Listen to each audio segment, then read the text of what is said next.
नमस्कार बच्चों। आज हम विज्ञान भाग 1 में प्रकाश का परावर्तन इस पाठ से संबंधित कुछ तथ्य को जानेंगे। तो प्रकाश का परावर्तन हमने नवीं में पढ़ा है, 9वीं कक्षा में, और अब प्रकाश का अपवर्तन पढ़ेंगे। तो वो देखते हैं प्रकाश का अपवर्तन होता क्या है। हम जानते हैं कि प्रकाश एक माध्यम से दूसरे माध्यम में गमन करता है। वह माध्यम हवा, कांच, पानी कुछ भी हो सकता है।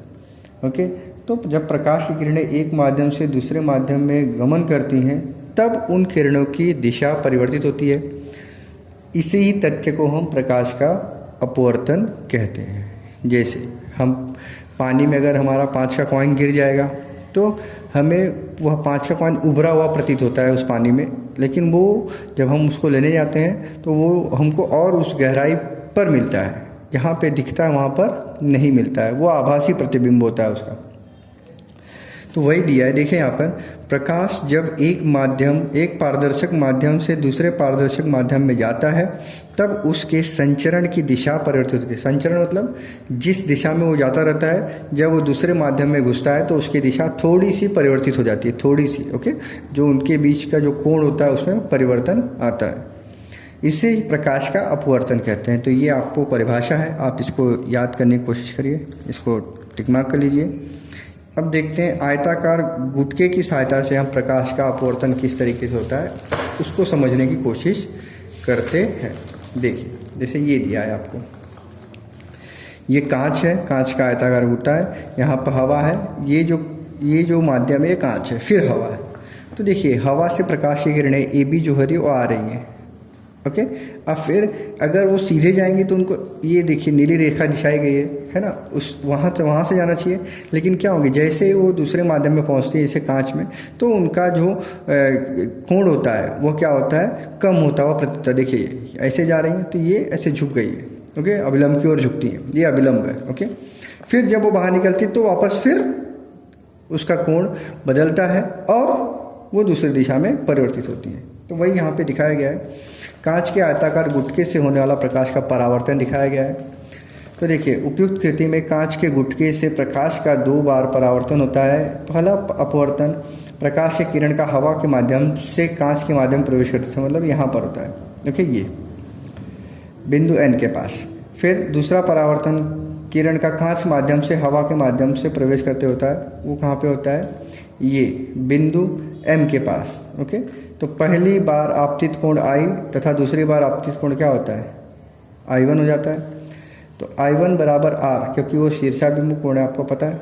ओके, ये एकांतर कोण है, इसलिए ये दोनों रेखाएं समांतर हैं, इसके बीच का एक कोण है एकांतर है, इसलिए I1 बराबर R। तो इसी प्रकार दूसरे अपवर्तन के लिए E अपवर्तन कोण का नाम दिया गया है। फिर E बराबर I, तो जो E का मान होता है वही I का मान होता है। कांच के गुटके की दो समांतर कोरों PQ तथा SR के पास प्रकाश की किरणों की दिशा परिवर्तित होने का परिमाण समान परंतु विपरीत दिशा में होता है। इस कारण कांच के गुटके से निकलने वाली निर्गत किरण MD जो होती है गुटके पर आने वाले आपतित किरण AN के समांतर दिशा में होती है। देखिए ये जो इसे दिखाएगा ना, समांतर दिशा में होती है।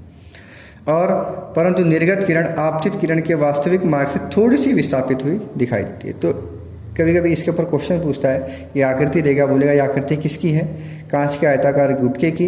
इसमें से क्या दिखाई दे रहा है, प्रकाश का अपवर्तन दिखाई दे रहा है। प्रकाश का अपवर्तन कितनी बार हुआ है, यहाँ पर 1 और ये 2। ऐसे कुछ क्वेश्चंस एक एक मार्क करके पूछे जाते हैं, तो आपको ध्यान में रखना है। नेक्स्ट, अपवर्तन के नियम क्या होते हैं। देखो, आपतित किरण और अपवर्तित किरण, अब ये दोनों नियम हैं। जैसे आपतित किरण तथा अपवर्तित किरण आपतन बिंदु N पर स्थित अभिलंब अर्थात CD के विपरीत ओर होती हैं और वे तीनों एक ही प्रतल में होते हैं। अर्थात आपतित किरण, अपवर्तित किरण और अभिलंब तीनों एक ही प्रतल में पाए जाते हैं। दिए गए माध्यमों के युग्म के लिए यहाँ हवा और कांच sin I तथा sin R का अनुपात स्थिर होता है। यहाँ I आपतन कोण तथा R क्या होता है, पर अपवर्तन कोण होता है। ये I आपतन कोण है और ये अपवर्तन कोण है। अब अपवर्तनांक देखते हैं क्या होता है। प्रकाश की किरण का विभिन्न माध्यमों में से जाते समय प्रकाश की दिशा में होने वाले परिवर्तन का परिमाण भिन्न भिन्न होता है। वह माध्यम के अपवर्तनांक से संबंधित होता है। विभिन्न माध्यमों के लिए तथा एक ही माध्यम के लिए विभिन्न रंगों की प्रकाश की किरणें के लिए भी अपवर्तनांक भिन्न होते हैं। जैसे हर माध्यम में अपवर्तनांक भिन्न होता है, उस तरीके से यहाँ पे दिया है।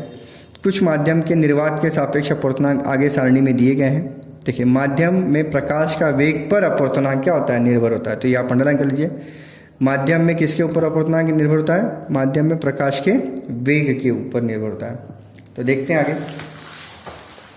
देखिए, यहाँ पर हवा का दिया है, बर्फ़ का दिया है, पानी का दिया है, अल्कोहल, केरोसिन, फिर यहाँ पे बाकी सब चीज़ों का भी दिया है। तो अपवर्तनांक निकालने का सूत्र क्या है, देखिए 1n2 और 2n1।